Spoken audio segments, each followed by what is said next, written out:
Welcome to the banker lamp. Please enjoy the video. You start now. Apply heat to the glue edge. Use a heat gun on low or a hair dryer about 6-8 in. A way to soften adhesive fibers. While heating, pry gently with a plastic scraper at a low angle so you don't lift paint. Once the edge softens, pull the protector slowly and steadily. Don't yank. If the adhesive resists, heat again and work a little more. Make sure to keep heat moving to avoid blistering paint and maintain a firm, controlled grip on the protector. Now remove the remaining glue. Saturate a microfiber or soft cloth with isopropyl alcohol and press it on the residue for 30-60 seconds to break the bond. Then rub in the direction of the panel using a plastic scouring pad or the soft edge of the scraper. This prevents scratches. Once residue loosens, wipe it away and reapply alcohol to stubborn spots. Make sure to change cloths so you're not reapplying adhesive.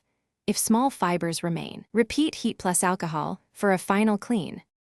Finish by washing the area with car-safe soap and water to remove solvents, then dry thoroughly with a clean microfiber. If the surface feels slightly tacky, use a clay bar or fine polish to restore smoothness and then apply wax or sealant to protect paint. If you see lifting paint, bubbling, or color change at any point, stop. Do not keep heating or aggressive scrubbing. Make sure to contact a paint professional. That single troubleshooting tip prevents lasting damage. Thanks for watching. If this was helpful, leave a like and consider subscribing. See you next time.